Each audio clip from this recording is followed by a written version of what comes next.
Hey, before we begin, I want to ask you guys to please watch this video to its very end.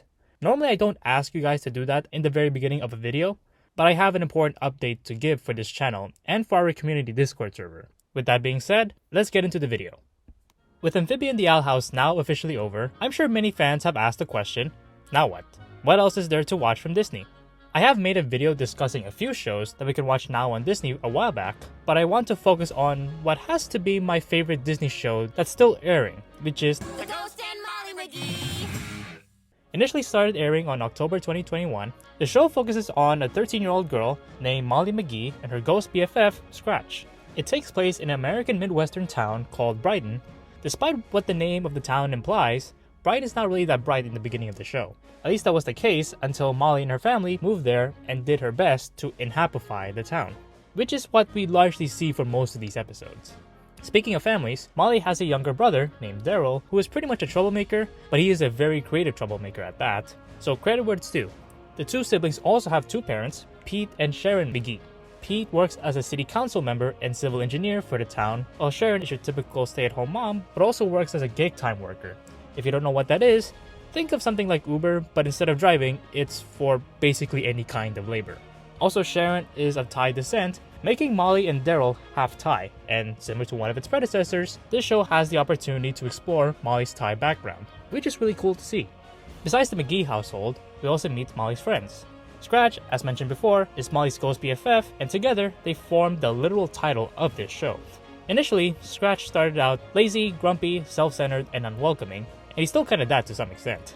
But as he spends more and more time with Molly, he learns to accept her, and despite having opposite personalities, they get along very well, having adventures across Brighton, which may or may not cause a lot of chaos in the process. But hey, at least we do get some golden comedic moments from this show.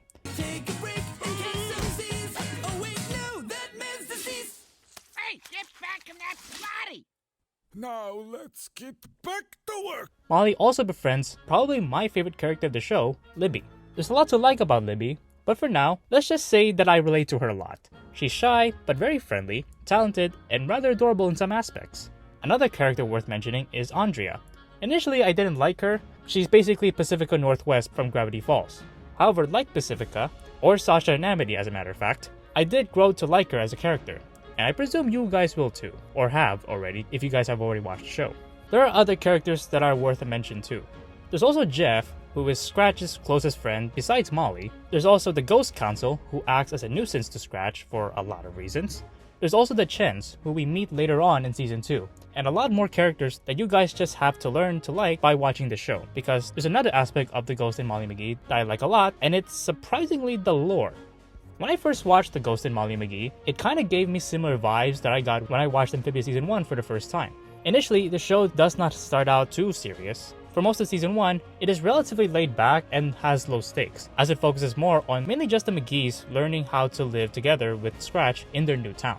However, it is not your typical slice-of-life show like Big City Greens, for example, because it does have a supernatural element through the fact that ghosts exist in this world. Also, even though Season 1 may feel episodic with a lot of filler episodes, similar to Amphibia, it sprinkles in its lore regarding the ghost world and its connection to the world of the living.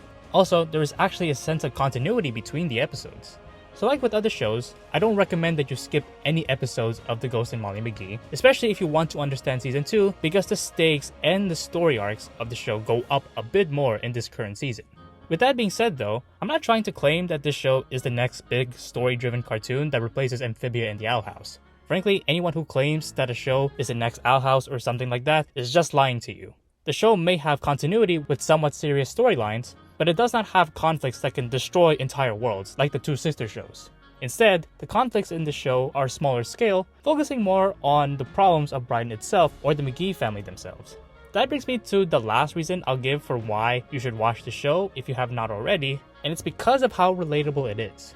Despite the show being more casual and lighthearted compared to the sister shows, I actually think The Ghost and Molly McGee does the best job in appealing to the widest audience. You see, one of the most underrated aspects of Disney shows like this, Amphibia or The Owl House, is how they focus on the life of people who struggle in society.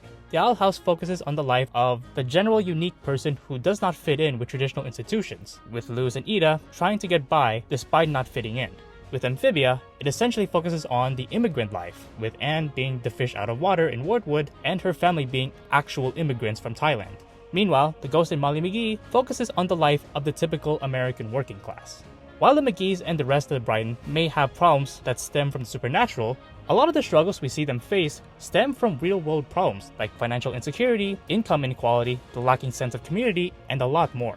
In fact, this theme of working class struggles is likely to play a big role in the show's overarching story in Season 2.